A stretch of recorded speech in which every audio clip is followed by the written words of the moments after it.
ओम शांति। आइए सभी मिलकर सुनते हैं अमर कथा। एक प्राचीन कथा के अनुसार भगवान शिव ने माता पार्वती को अमरनाथ की गुफा में सृष्टि की रचना की कथा सुनाई थी। कथा इस प्रकार है। एक बार नारद जी ने माता पार्वती को पूछा, माता, स्वर्ग में सभी देवताएं मोतियों की माला धारण करते हैं, लेकिन शिव जी के गले में मुंड की माला क्यों? माता पार्वती जी ने इस विषय में अपनी अज्ञानता बताई। नारद जी के कहने पर पार्वती जी स्वयं शिव जी से इस विषय में पूछने का संकल्प किया। माता पार्वती ने शिव जी से मुंड माला के विषय में पूछा, तो शिव जी ने इस विषय में न पूछने का अनुरोध किया, लेकिन माता पार्वती नहीं मानी और जिद करने लगी कि उन्हें इस रहस्य के बारे में बताया जाए। तब शिव जी ने कहा, सुनो महादेवी, मेरे गले में जितने मुंड हैं, उतने जन्म आप ले चुकी हैं। आपकी प्रत्येक खोपड़ी की मैं माला बनाकर अपने गले में धारण करता हूँ। भगवान की यह बात सुनकर माता के मन में विचार आया, मैं शिव जी की अर्धांगनी, तब फिर मैं मृत्यु के चक्कर क्यों?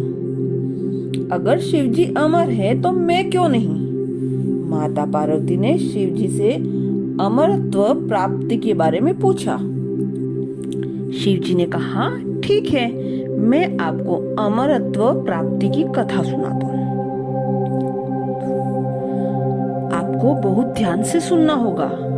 आपको कथा सुनते सुनते हामी भरनी होगी।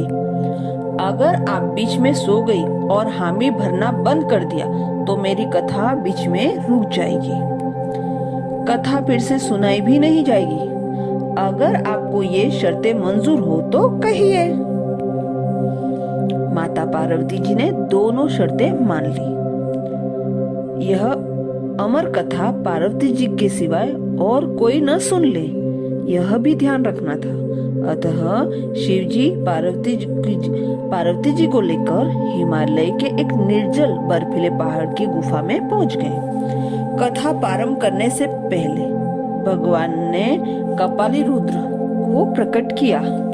यह कृपाली रुद्र ने गुफा के आसपास जीव, सृष्टि, पेड़, पशु आदि सबको भस्म कर दिया। इसके पश्चात भगवान ने आसन लगाकर अमर कथा सुनाना प्रारंभ किया।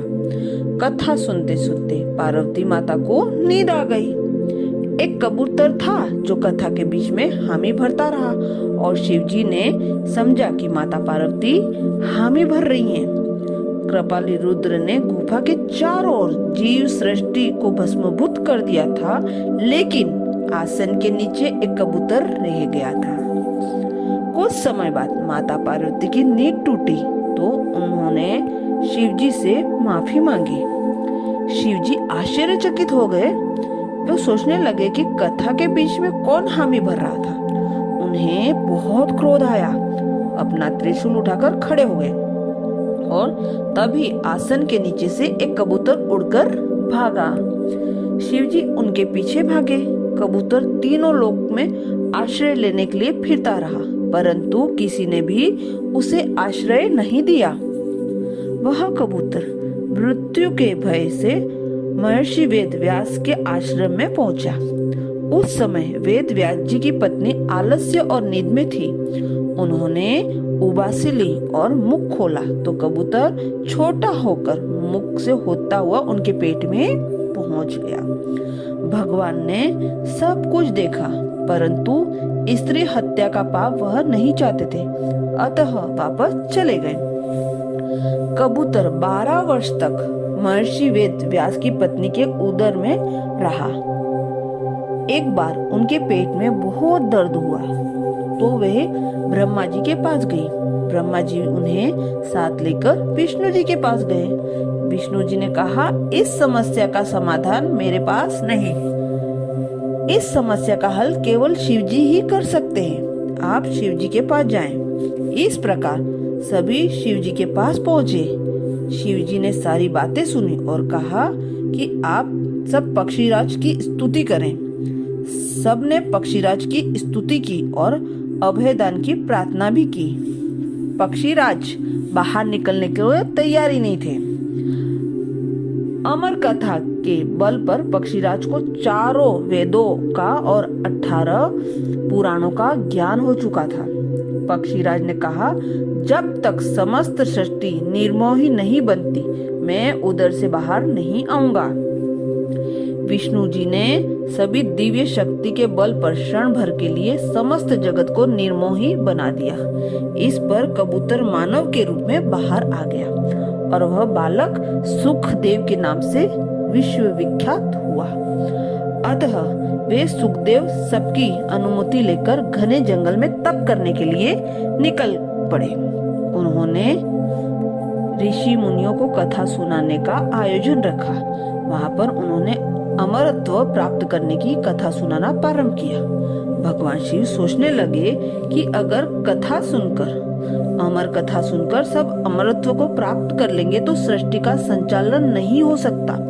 तब शिव जी ने सबको वरदान दिया कि जो लोग अमर कथा सुनेंगे और अमरनाथ की यात्रा करेंगे, उन्हें अमरत्व को प्राप्त नहीं होगा, परंतु शिव संदेश अवश्य प्राप्त होगा। अमरत्व प्राप्ति का अर्थ है मृत्यु की भावना, मृत्यु के भय से दूर रहना। वह तभी हो सकता है जब स्वयं को स्थूल देही नहीं बल्कि एक अविनाशी आत्मा समझे। इसके लिए अमरनाथ शिव बाबा आत्मा रूपी पार्वती को, आत्मा जो अमर है, उसकी कहानी सुनाते हैं। अविनाशी आत्मा ज्ञान से अमरनाथ शिव बाबा अपने बच्चों को अमर बनाकर अमरलोक सतयुग में ले जा रहे हैं। अच्छा, ओम शांति।